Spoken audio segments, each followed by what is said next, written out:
Big news coming out of MPW just 2 days ago on the announcement of a big time asset sale. Welcome back to Return My Capital, where we cover everything from stock buybacks to dividends and companies focused on returning capital to shareholders, because that's what I am and that's who I care about. A little Zelensky King shout out there for those who have any idea what I'm talking about.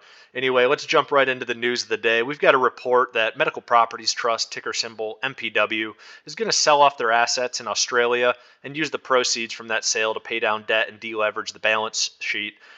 This will have some impact on cash flows of MPW, but for those with the understandable concern regarding the health of MPW's balance sheet and ability to continue to pay their dividend at its current rate, well, here you go. Management is clearly focused on the balance sheet and the overall health of the company as they navigate through this extremely difficult environment for most companies, but especially for REITs. As interest rates rise and those borrowing costs skyrocket, this is an incredibly difficult time for REITs. In the near future here, I'm going to be doing a video focused on the different types of REITs. And when I was doing some research for that topic, I mean, you look across the industry, these companies are really feeling the pain. But back to MPW, they're looking to offload these Australian assets for about $818 million. This divestiture is expected to take place in the second half of 2023, and it is no small amount of money. They'd be able to bring down their current debt load from about $9 billion to about $8.2 billion. And on these Australian properties, MPW has just under a 2.5% fixed interest rate, meaning MPW will save $20 million annually in interest on that loan. And according to the management at MPW, the divested properties generated about $54 million in annual revenue, and that was about $26.5 million of that being cash flow that will now be lost on this sale. So $26.5 million of annual cash flows going out the door, but they will be receiving about $820 million. So MPW now trades for a 6.3 forward price to operating cash flow. So let's take a look at some of their peers and see how that compares for valuation. Here you've got Medical Properties Trust, price to operating cash flow 6.3, EV to EBITDA 9.7. Compare that to Care Trust REIT, ticker CTRE, Omega Healthcare Investors, OHI, Physicians Realty Trust, DOC, National Health Investors, NHI. I mean, these are other big-time healthcare REITs. And again, you've got Medical Properties with a 6.3 on that price to operating cash flow.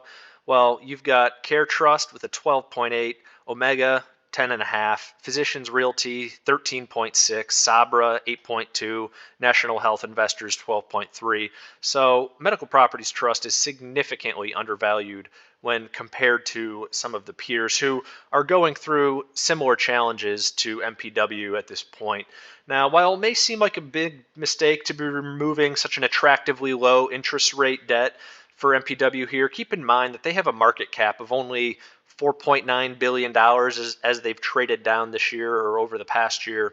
And they're carrying nearly $10 billion in debt with only a couple $100 million in cash. So they're doing whatever they have to deleverage this company a bit. And I think shareholders should really be relieved to see this. I want to kick over and take a look at the price chart or the price action. Over the past week, MPW popped about 9% on the news. You see these sharp jumps on a couple of the days last week as this report was published.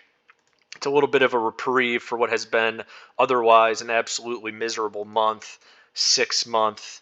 Taking a look at the year, I mean, down 61% over the past year. You take a look at this 10-year chart here, peaking in February of 2020, January of 2022. I mean, look at this. January 2022, they're trading for $23, $24 a share. Well, here we are, April 1st, I'm recording this, of 2023, trading just over $8 a share.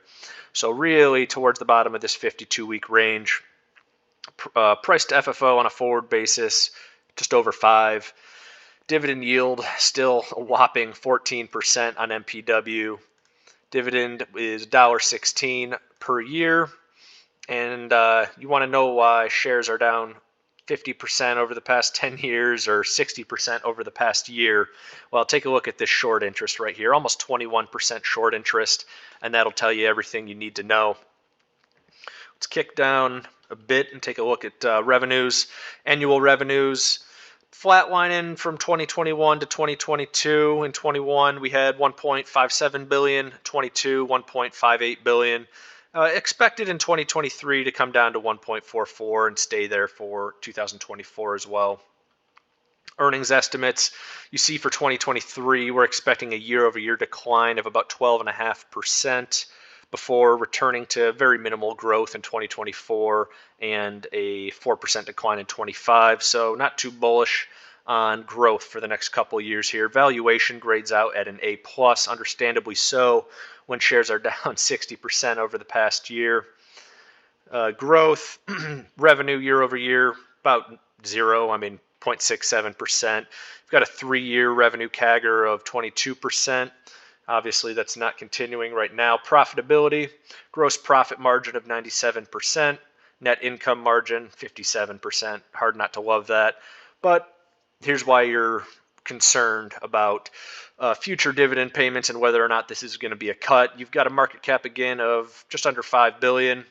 Total debt, they've got it listed here for $10.3 billion. I think that's a little high. I think it's under 10 now, down closer to 9. So either way, significant cash burden for a company that's only got a $5 billion market cap with about $235 million on hand. Dividends, again, dividend yield, 14% dividend yield. Payout ratio, 77%. Not uncommon to see with a REIT. 5-year dividend CAGR, 3.6%. You're not too worried about a dividend growth when you're getting 14% on your dividend yield, I suppose. Of note, Seeking Alpha does grade out their dividend with a safety of C+, so starting to get concerning, but I wouldn't say it's emergent just yet, and growth of D with obviously an A+ yield and a consistency. Dividend growth history, 2012, we're looking at 80 cents in 2012, 10 years later in 22, just $1.16, so not a whole lot of growth, but this is obviously a high yield play. 83.5% institutional ownership of shares. And again, you can take a look at some of the peers here. You've got DOC, OHI, are the two I'm most familiar with. You've got Sabra as well.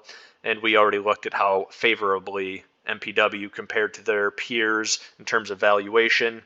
And again, almost a 21% short interest, which is pretty unbelievable, about as high as you'll see. So thank you for turning in to Return My Capital and watching this video on MPW. I would encourage you to tune in every Sunday evening when I release my dividend roundup, where I cover dividend raises, cuts, suspensions announced in the previous week, and then I get into the upcoming week's ex-dividend dates for companies, and then wrap up with companies who are going to be paying a dividend in the upcoming week. It's a really nice, all-encompassing product with the dividend investor in mind. I'm also rolling out several ETF reviews each week, as well as daily shorts and random other videos focused on companies returning capital to shareholders. So thanks again for watching, and let's make some money.